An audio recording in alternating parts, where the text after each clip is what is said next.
creative leadership conversation on the fostering team play dimension of the LCP. As everyone comes into the room and gets settled, please head over to the chat. Let us know where you're joining us from today, and let us know what's bringing you here. What are you hoping to gain from this conversation or to learn about Foster's team play? In fact, I'll just drop that question in the chat so we can prompt everyone to let us know. And while you're doing that, I'll introduce myself. I'm Sarah, Senior Content Editor for Leadership Circle, and I'll be your host today. I'm located in Tacoma, Washington, which is in the upper left corner of the continental United States, where, to be honest, my Thursday workday is just beginning to wind down, which is not the case for our featured guest, Mark Burrell, or for anyone who's joining us from the Asia Pacific region today. So good morning to all of you. So let's see maybe where we're getting some people from. I see Baton Rouge, Florida, here we go, Australia, Auckland, New Zealand. That's pretty exciting. While you continue putting in locations and kind of why you're here, what brings you to the call today, I do have a couple of housekeeping reminders and just a few things to let you know about. First, we ask that you please keep yourself on mute. Now, a little bit different than past Surfacing Creative Leadership conversations, if you've joined us on other calls, usually I remind people to make sure that they're on mute because we don't have a whole lot of opportunity, or if any opportunity, to bring people off of mute for part of the conversation. Today might be a little bit different. So I just say that do please put yourself on mute now, but be warned and be ready. We might call on you to unmute yourself and share a comment or a question that you've shared in the chat. Secondly, just a reminder about cameras. We invite you to turn your camera on. It's always so much more fun to look out and see faces instead of blank screens. However, we do recognize that a lot of people attend webinars while they're doing other things. So if you are doing something like driving or cooking or something else that might be dangerous if you have your camera on, don't worry, we totally understand, and that is just fine. Just know that if you feel comfortable doing so, please turn your camera on and we will be happy to see your face. And then the third reminder is just to remember that this webinar is being recorded, and will be available for a replay within about a week or so. We'll send an email out to everyone who is registered. So if you have to dip out early, you won't miss anything. Or if you just really loved the conversation and can't wait to watch it again, you'll have an opportunity to do so. I'm scrolling through the chat here. Love to see where else people are coming from. We've got someone from Issaquah, Washington. You're near me. That's pretty great. Someone from Virginia, Redondo Beach, Adelaide in Australia, Detroit. We love to see people coming to these calls from all over the place. Thank you so much again for joining us. We're really excited. While you're there in the chat, also, if you have any burning questions about Foster's team play, the dimension, or about using this dimension as an entry point during debriefing and coaching conversations, remember to put your question in the chat, and when we get to the Q&A portion of the call, we will do our best to get it answered. With that, I think those are all of my reminders, and we can begin. So welcome again to our Surfacing Creative Leadership conversation on the Foster's team play dimension of the Leadership Circle profile. Look, I have said it before, and I will say it again, the world needs creative leadership. And we at Leadership Circle know that you as coaches and leaders are in the best position possible to provide that, whether that's through your own leadership or through the way that you help guide others to grow into theirs. With our Surfacing Creative Leadership series, we're beginning ongoing conversations to unpack, demystify, and surface insights from within the dimensions of the LCP, one dimension at a time. Today, we're talking about Foster's team play, the creative competency that points to how well a leader brings people together, builds trust, and creates the kind of environment where collaboration, connection, and shared success really thrives. Joining us for this conversation is one of Leadership Circle's leading authorities on team development, Mark Burrell. Hi, Mark. Sarah, good morning. Let me say a few more things about Mark. This is someone who knows a thing or two about fostering team play. Mark is a seasoned coach and advisor to C-suite leaders and executive teams. He's known for creating breakthrough moments through team dialogue, in team dynamics, and in trust. He leads the consulting team in our Asia Pacific region, serves as our global practice lead for Team Accelerator, and has spent decades helping organizations build stronger cultures and more cohesive teams. Widely recognized for his ability to guide leaders and organizations through tricky and complex transitions, Mark brings deep wisdom and a steady hand to moments that matter most. When he's not doing all of that, or when he's not working to build stronger connections with local businesses and the Indigenous communities in Australia, you'll probably find him out on the beach surfing. So, Mark, I hope we didn't pull you in from the beach today, but even if we did, thank you for joining us, and I'm excited to have this conversation. Yeah, it's great to be here. Thank you, Sarah. And I need to get a shorter bio, don't I? But you did a great job of introducing me. Thank you. Um, well, I know you're going to lead us through this, Sarah, and for everyone on this call, I was looking at the locations of where you all are, and you know, I'm blessed, obviously, to live in Sydney. I've been here for 30 years. My wife and I and our two kids, and we've made a great life here in Sydney. But I must admit, I was getting world travel envy. I was looking at all these great locations, thinking, I haven't been there. I've heard about that. I'd love to be there. So it just feels great to be connected globally with you. And Sarah, um, you and I think we want to just sort of treat this as a conversation amongst friends, if I can describe it that way. You know, we'll just have a conversation together and with everyone, and just see what emerges in the spirit of a shared learning community. So happy to dive in, Sarah. Fantastic. Yes, couldn't agree more. Like I said, I've got a bunch of questions that I can pose to you, and I'm hoping that we'll get some great questions from everyone who is attending today. So first, Mark, let's start with the basics. When it comes to Foster's team play, when you are working with leaders, when you're debriefing and coaching, where do you start? How do you introduce someone to this dimension? What do we mean when we say Foster's team play? Well, let me start from that very last question. Actually, I think you articulated it very well. You know, we mean a leader's capacity to create trust, to help a group of people pull together and create shared success. So, in essence, that's what we mean. And it's one of the most important dimensions on the leadership circle profile. So, all of you here are familiar with it. You'll know that the highest correlation between dimension correlation to leadership effectiveness, excuse me, is purposeful and visionary at 0.93. And you know, we all know that saying correlation is not causation, but actually we forget the second part of that saying, which is until it's not. When you get something that's so highly correlated, it can be causative. So purposeful and visionary is highly correlated with leadership effectiveness. And the second most highly correlated dimension is Foster's team play, 0.9. And it kind of makes sense, doesn't it? Which is people need to be connected to a sense of meaning and why and a direction and possibility that purposeful and visionary contains. But at the end of the day, almost all the work that happens in organizations happens with and through others. Let's call that a team. Unless you're some kind of scientist in a back room working all by yourself, virtually everything happens through teams.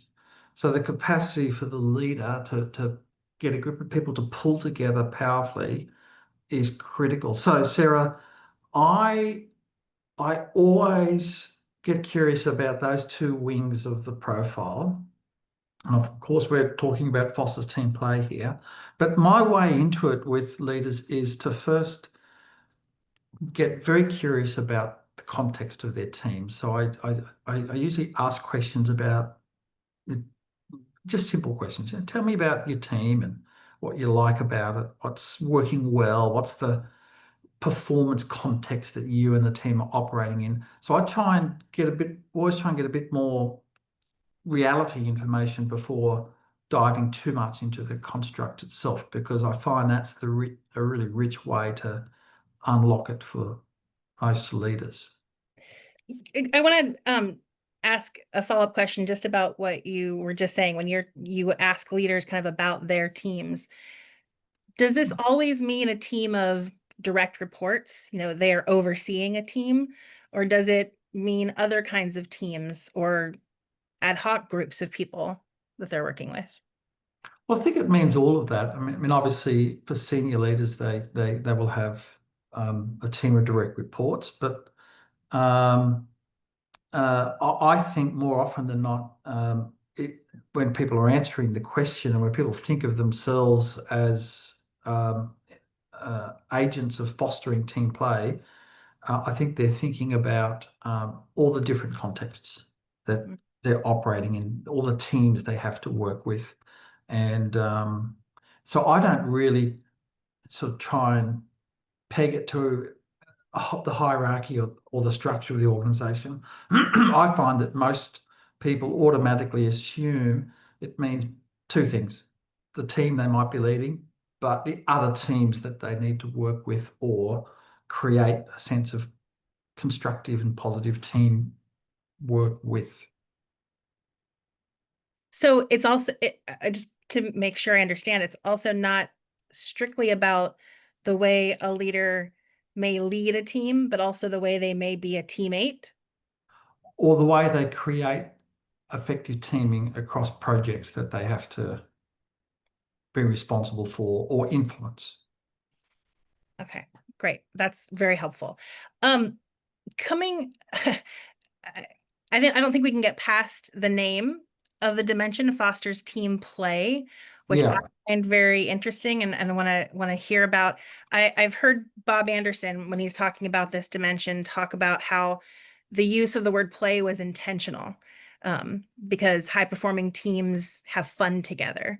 And so yeah. I want to get your take on using fosters team play.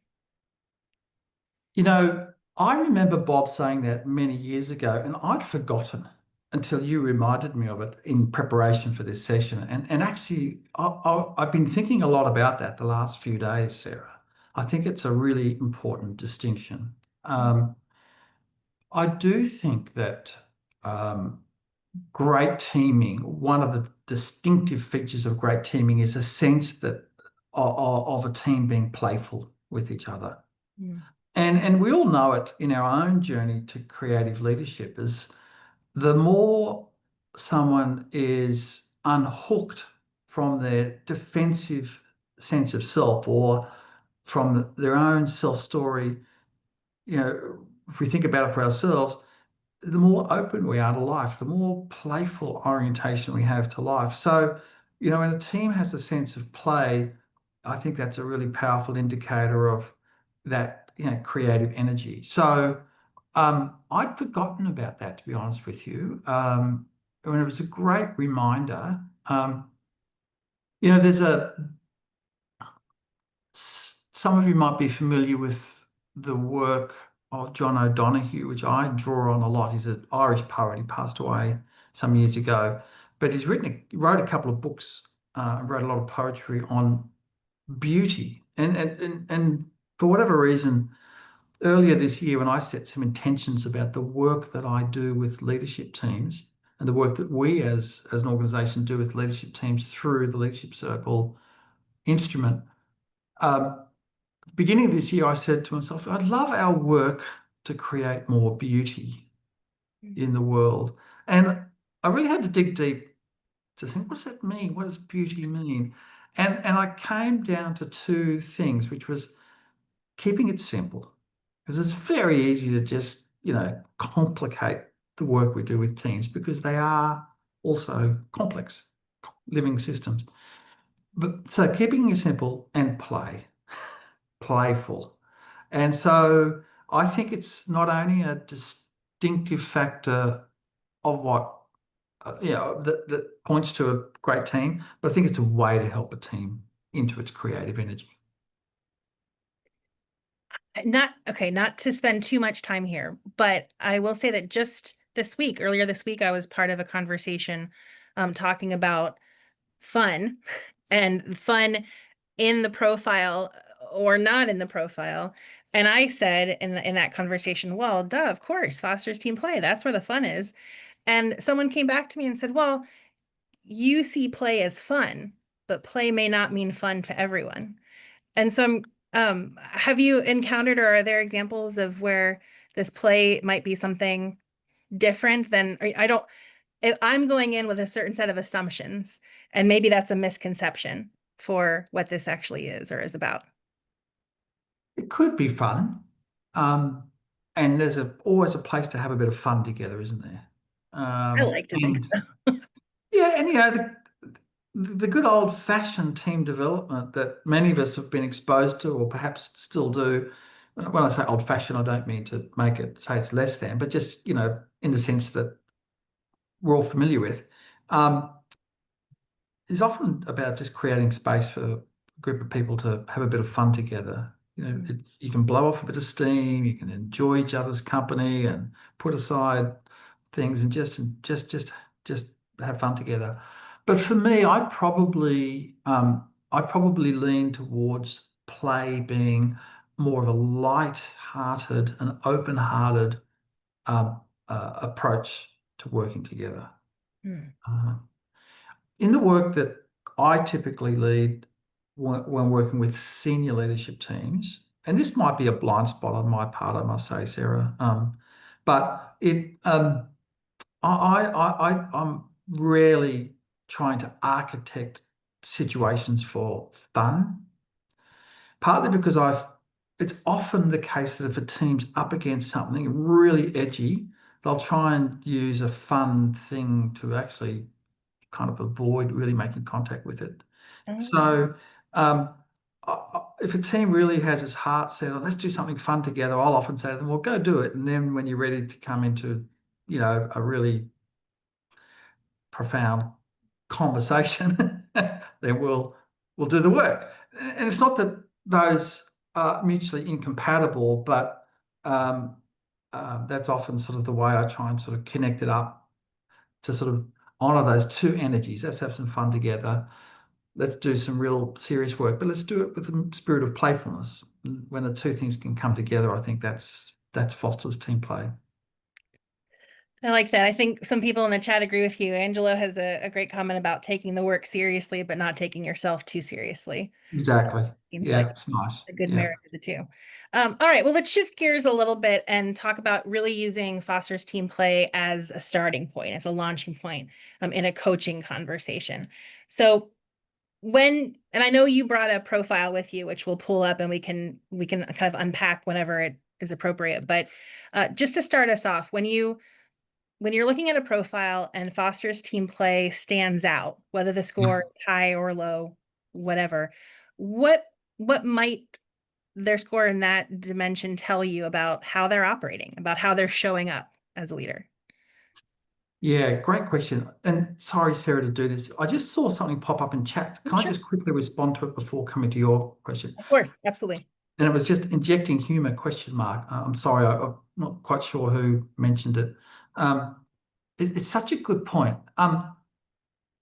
I love humor. Like one of the things that clients often say to me is like, "Oh, you've got a great sense of humor," and I think humor is a sign of playfulness. But most teams use humor to step back from the edginess that they need to get growth. So being playful, but not letting humor be a avoidance mechanism is a really nuanced thing. That's why they employ us as team coaches to help with them. But I always stamp pretty hard on humor that comes at the expense of others. And often you'll see teams with a bit of like they'll make a joke about another person and everyone's laughing and saying, oh, it's us enjoying each other's company. Well, kind of, but often it's also a way of sort of creating a bit of hierarchy in the team. So, I'm sort of pretty strict on that. So humor's fabulous, but it also has those other little shadows to it. I just wanted to catch that because I think it's a very common team issue. So, um, anyway, back to your question, Sarah. No, well, I think that's a really, I'm glad that you highlighted that. And I just have that yeah, Chandler Bing from Friends running through my head is using humor as a defense mechanism, right? So I can totally see what you're saying there. I have to be more conscious myself in my own teams. Yeah, it's such a yeah, it's such a can be such a fine balance, can't it? There's a place for more humor and more fun, but you just have to be so careful with it, don't you? Yeah, that self-awareness is key. That's excellent. So Okay, your question, I'm sorry, can you just rephrase it just so that we haven't lost it? sure. Yeah, so starting using Foster's team play as maybe an entry point into a leader's Yeah. profile. Um, when you see when that dimension or the leader's score in that dimension stands out to you when you're looking at a profile, what might it tell you, or what might it indicate, or what's sort of the first thing that comes into your mind to as a consideration or as a curiosity when you notice Foster's team play sort of jumping out of a leader's profile? It's a beautiful question. I think, can we pull up that profile that you and I were discussing? Because I think Yeah, that's a great way to answer that question. absolutely. Give me 1 second here to share. And everyone, I've got another screen, so if it looks like I'm pointing out into space, I'm actually pointing at my second screen, but it's what you're seeing here in front of you. So hopefully you can see this. So this was a profile of a leader that I have recently worked with. And in preparation for this session, I thought this would be interesting to share because I think it's quite indicative of um, the Foster's team play dimension and why it's important. Now, this is a finance executive, a really successful one. Um, and not to trade on stereotypes, but we often think that finance executives fall straight into the controlling space, don't we? But actually, um, this is not the case here. You can see this person's strong complying dimension. And why this was a fascinating example of Foster's team play is that, the written commentary was all focused on someone who's highly appreciated by people. Um, the manager had told me directly this person is performing, but their potential to really take the organization to the next level was in question. So when you look at this, you see this person is at the 60th percentile in creative leadership. Now, that's a good place to be in. In other words, predominantly experienced as creative in his orientation.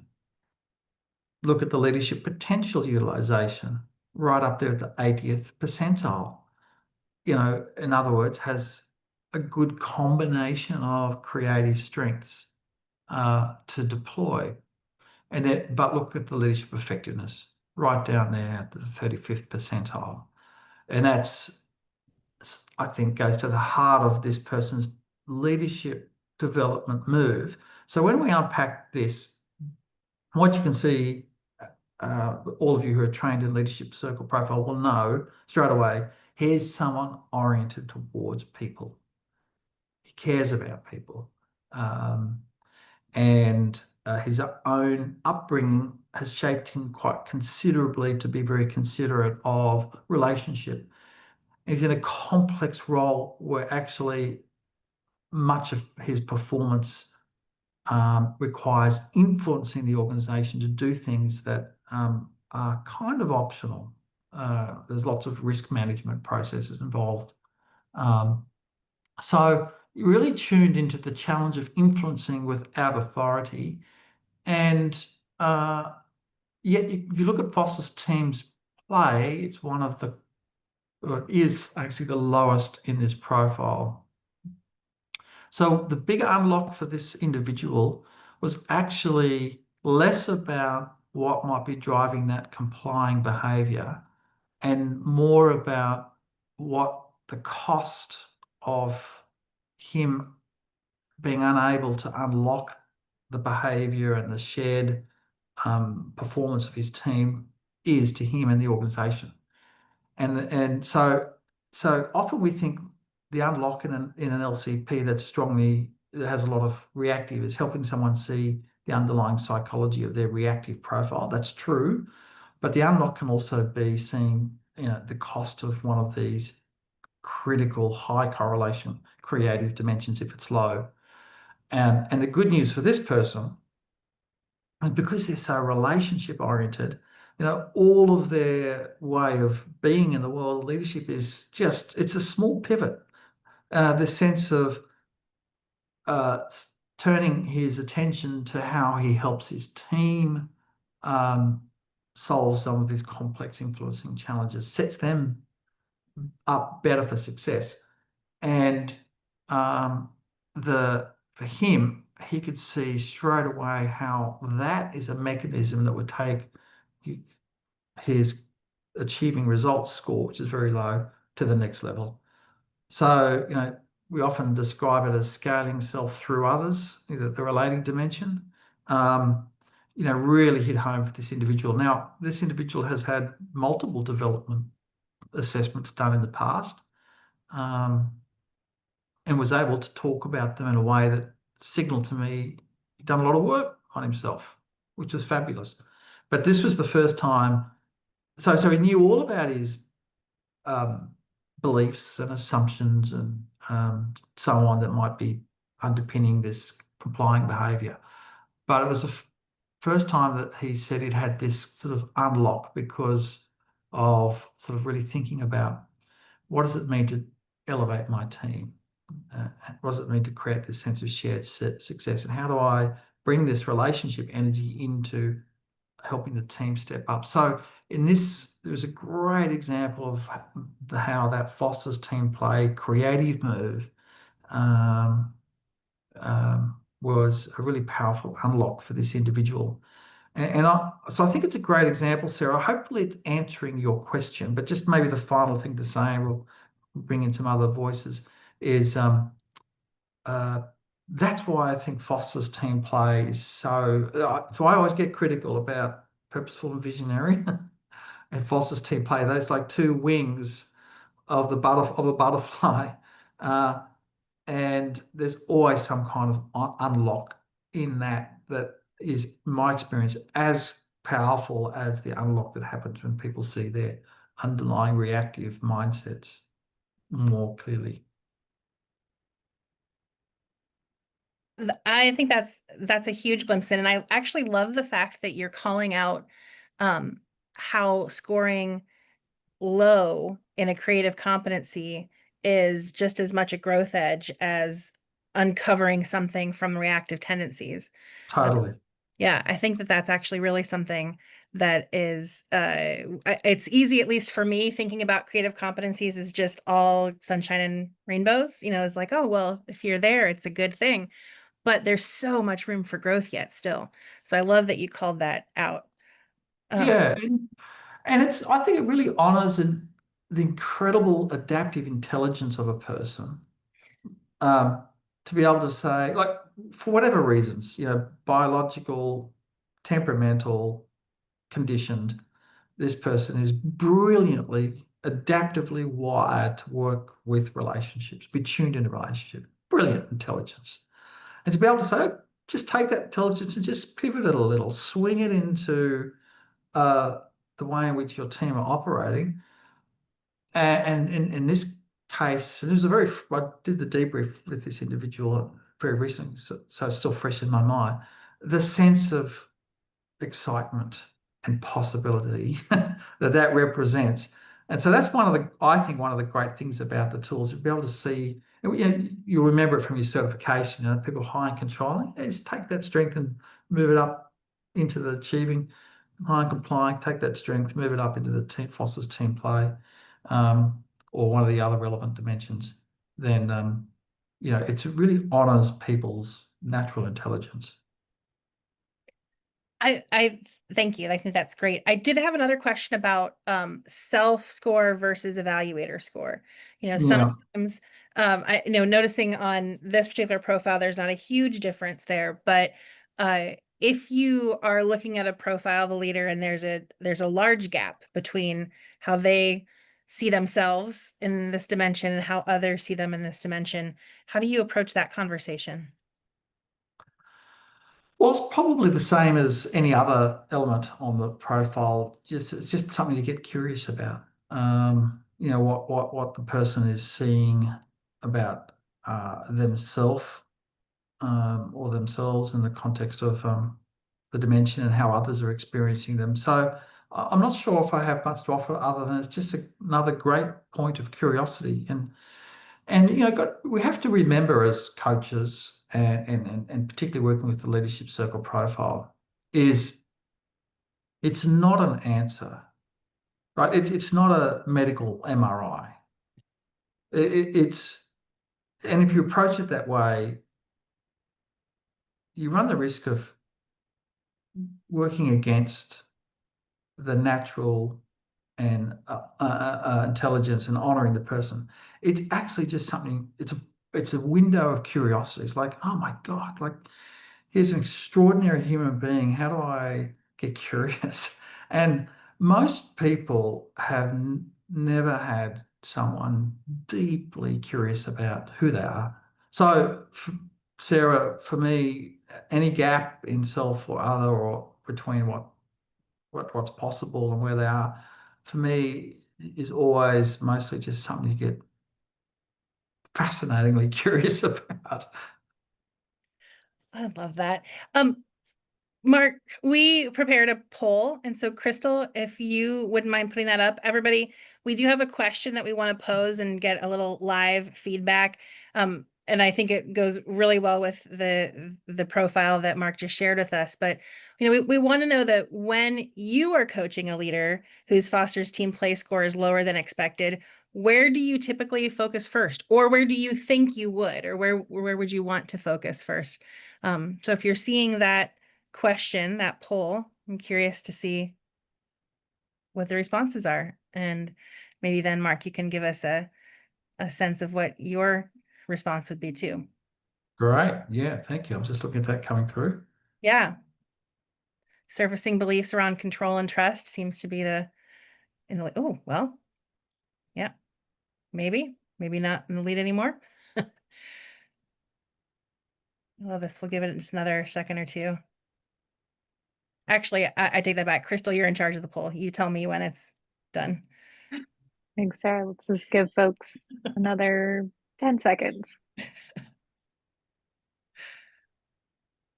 And I can pull the profile up again too, if that is helpful when we're talking about this, Mark, just let me know. All right, I'm gonna go ahead and close it. Great. So we can see those results. I think we can see those results. It looks like just barely at 34%, topping out the list, surfacing beliefs around control, trust, and vulnerability. That seems to be the leader, but followed closely behind by understanding how the leader defines team. Like you said earlier, Mark, your first question was, what's your team like, right? What does that look like for you? And then Yeah. exploring past team experiences, which will probably have an impact. Yeah. Yeah. I mean, all those are great. I mean, I'd be happy to pick up any one of those as an entry point into, or as a conversation with the team, with the leader. I would tend to preference a more concrete question, though. I mean, all those are great. So, but I would tend to preference a question or some along the lines of, you know, tell me about what you want from your team versus what you've got. And to me, a question like that opens up all the different things that might be in there. Um, but I'm always interested in how someone's making sense of their experience and helping them, um, identify for themselves if that interpretation of their experience might be part of the challenge or where there's an opportunity for leverage in that. So, I mean, all of those um, are great dimensions. And then, of course, surfacing the beliefs, I think is always a huge eye opener for people. So I think all of those are relevant, depending on what emerges, Sarah. So I hope that's helpful. Very. If before we move kind of off of the profile or the using Foster's team play as kind of an entry point, Angela asked an interesting question saying that it's interesting to compare this leader's, meaning the profile that you showed us, their collaborator score with their Foster's team play score. If I bring the profile up again, Mark, could you maybe just explore that a little bit and kind of Yeah, walk through what you're thinking? yeah. Okay, so if we're looking at it again. Yeah. So my recollection of this debrief and conversations I've had with this leader is that the senior finance executive, they're responsible for the risk function of the organization and the audit function. And a lot of what he has to do requires willing participation from the organization and from stakeholders. And there's a sense that he does a great job at collaborating, as in other words, working in cooperation with the other parts of finance and with different parts of the organization in that. So that was, I think, what was being recognised or called out in that sort of above the 50th percentile collaboration. We didn't spend a great deal of time on it, to be honest with you, because for this individual, it was more around how he can help his team step up. But that sort of speaks to that. But just as you were saying, Sarah, I pulled together some stats after a brief conversation with Joseph Lehman, our statistician, that might also help share a bit of nuance to it.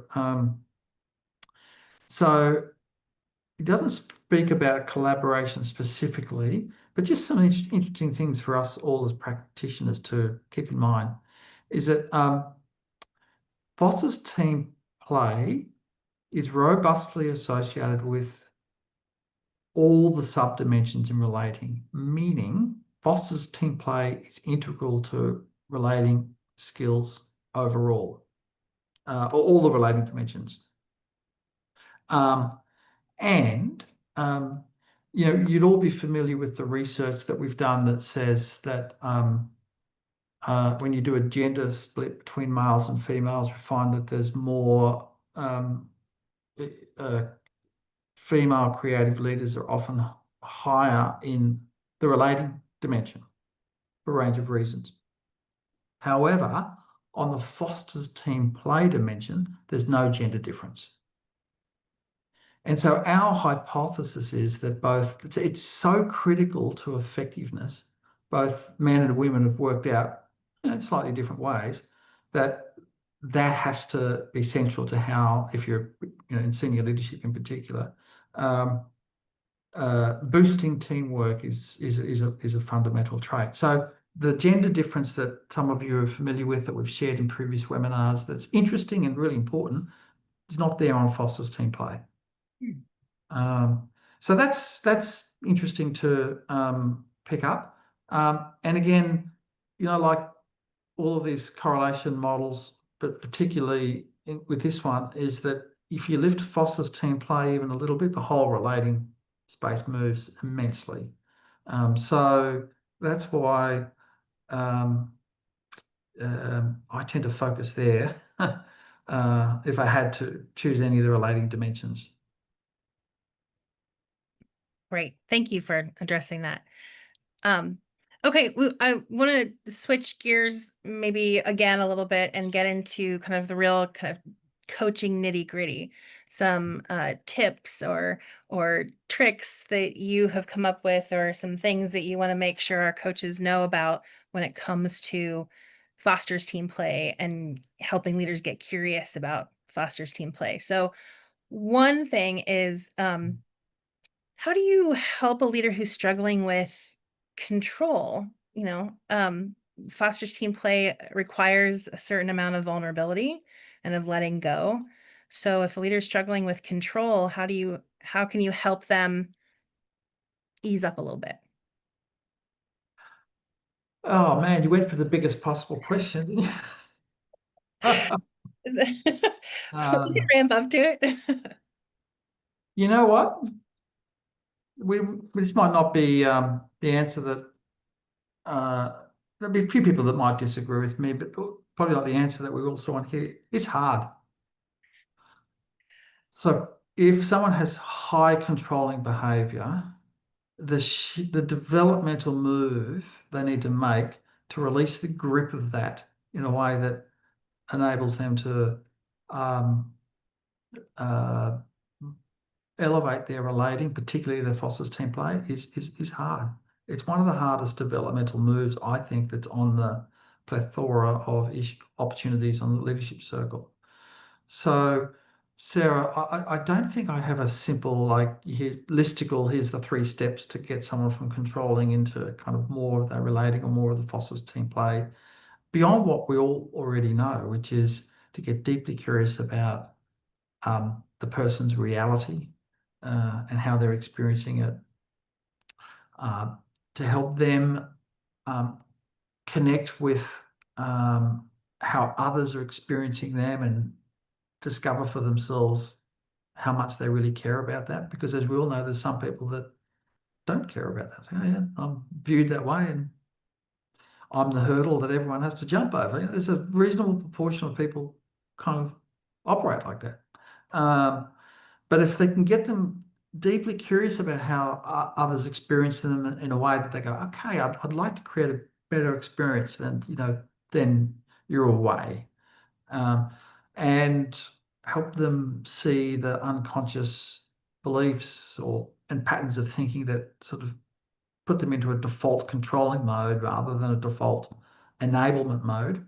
Those are the combination of things that make the difference.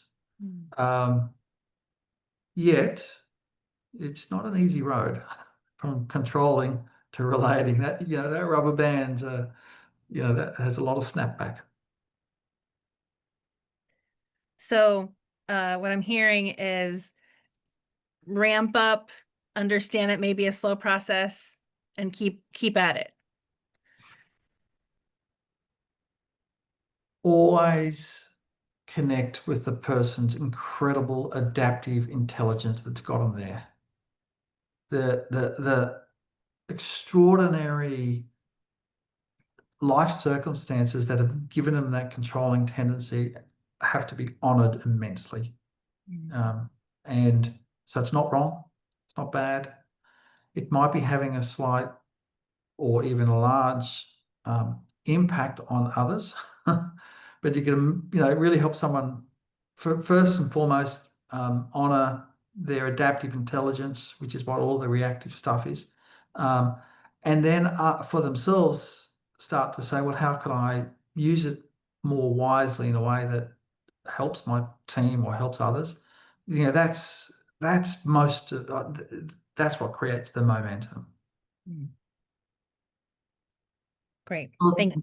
I feel like I'm giving an evasive answer. I hope not, because I know sometimes we just would love simple. What are the 3 steps to make them? And sometimes there is, right? But anyway, I'm just trying to sort of recognise the nuance that's also involved. Well, maybe this is a more direct or an easier question to answer. This came from the chat a little while ago, just asking for clarification, what's different between, or what exactly is the difference between Foster's team play and normal team play? Oh, now your expression makes me think maybe that's not a simpler question. Well, no. It's an interesting question. I'm not sure. I don't know. That's fair. If there is normal team play that exists on a team already, then maybe the environment has been created that cultivates and fosters it. So it's happening. Yeah. The difference might merely be in the semantics, I suspect.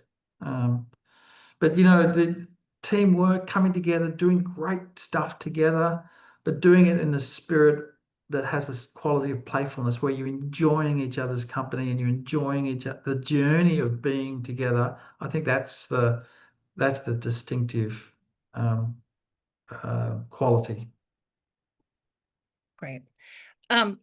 When a leader wants to lean into growing their capacity within Foster's team play, so maybe they want to make it part of their one big thing goal, or they recognize that they have a low score and they want to improve that, they want to grow in this area. Are there a few ways that you help them dig in? Are there some suggestions that you can make for a leader to help them understand where they can start to make those small tweaks and pivots? Yeah. Well, anything that's working in the opposite direction, the arrogance, or the controlling, or some of those complying tendencies, is always a relevant part of it. But a really simple, pragmatic move is, I always invite my coachees to circle their team up and ask them. Say, hey, listen, I'd love to create a greater sense of Foster's team play. I got this feedback in the survey, and what would you like that to be for you? And that simple conversation, and even if people can't answer it, it kind of doesn't matter. It's actually the process of being engaged. In fact, that is probably one of the moves of Foster's team play. What can we do together? So I almost always invite my coachees to go and ask the team, and then take what they hear in and put that into their development move, whether it's part of their one big thing, or sometimes it can be very tactical, like can you just give us a bit of context that comes out of the executive team meeting, rather than just share the actions. There was one that came up recently, like, how simple is that? But that's what the team were wanting. So often the most powerful moves are kind of hiding in plain sight, Sarah. Excellent. Okay, well, this is all insightful, but we're actually coming up close to the end of the hour, so I want to make sure we have time for some of the great questions that have come up in the chat. So I'm gonna go through some of these. Here's one from Tamar. Mark, how do you challenge a team's use of humor to step back from the edge or vulnerability without them feeling like you're too serious, like you don't get them, or and they don't push back on you? That's a very rich question. There's a couple of dimensions to that. Firstly, if I can just talk about myself as a coach for a moment, because as coaches, we're using ourselves as a medium for something. So I don't mind if teams push back on me. That's fine. I'm not there to make them feel good. There to help them grow, and I make sure I contract with them around that. And I don't mind if they sack me. Oh, fine. If I'm operating with integrity and respect to the contract, which is, hey, I'm here to help you grow. And I have been booted out of client engagements because they thought I was too edgy. It happens rarely, but it does happen. So that's just my sort of approach to coaching. Like I contract really carefully so that they know, they're working with someone who's playfully, like one of the things my clients always tell me is that they love my sense of playfulness and humor. So I don't think I'm serious, but so that's one element to that question that I would just speak to. And I know that there's a whole conversation in all of that. And I'm not suggesting I'm kind of some hard-nosed coach. I'm not, but I don't mind if people push back, because sometimes you're over the target. You're getting flack, you're over the target, to use that old military saying.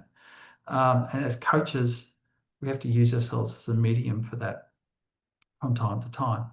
But the second part of that question is humor. How do I use humor? Well, if I spot humor being used in a way that is actually pulling a team back and preventing getting in close contact with the real issue, then I'll usually just call it. Simple as that. And say, hey, listen, team, I've noticed that every time, Mary has expressed that concern she had, someone made a joke and you all laughed, and yeah, looking from the outside, it seemed funny, but actually I think what you were doing was avoiding actually dealing with the real truth that she's saying. So before we talk about the issue, let me just ask, is that what you do?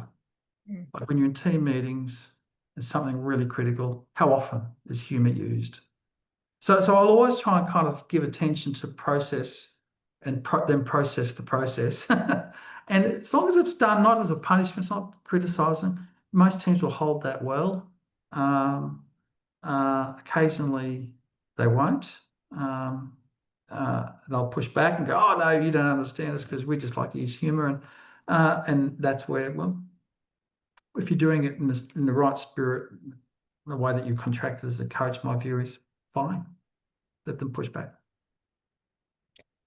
I love that you're bringing really self-awareness to it. I mean, having that pausing in that moment of humor and kind of dissecting it and taking a closer look at it in that room, it really really makes people present in the moment and brings an awareness. Yeah. And the opposite is true. An intense emotional experience, like someone might cry, or there's or an anger, like an intense emotional experience. Most teams have very sophisticated, colluded ways to quickly sidestep around them. And the opposite is true, is staying with those moments, holding it, being with it, and just helping a team stay with it longer than what they're automatically able to do for themselves can be a huge source of breakthrough. Living in that discomfort, right? Getting comfortable with a little bit of discomfort. Totally. Yeah. You don't have to live there the whole time, but just being able to hold it for a bit longer is helpful. Another question also related to humor. Any tips on helping senior leaders move beyond self-deprecating humor? This seems like it might be particularly appropriate in Australia. Yes, true. Us Aussies like to be a bit self-deprecating, don't we? Again, I'm not sure I have a clear answer for that. I guess it depends on, if I was to sense that the self-deprecation is actually a way of kind of playing down self, not really owning one's power and authority, I'd probably call it out. But if it's in a spirit of humility and playfulness, would probably enjoy it. So I don't know. It's sort of like it's subtle, isn't it? As coaches, we have to pay attention to the thing, like the self-deprecating humor. But what we really have to pay attention to is what we think the energy is that's behind it. And that can be, you've got to make your own judgment about that. So it would depend on what I think is the energy behind it, Sarah. Right. Question from Christina goes back to us talking about control. She says, fosters team play could be too much control. Oh, it just jumped in my thing. Could be too much control or not enough, a lack of decision making, avoiding conflict, etc. So how do you uncover quickest which one it is? Too much control or a lack of control?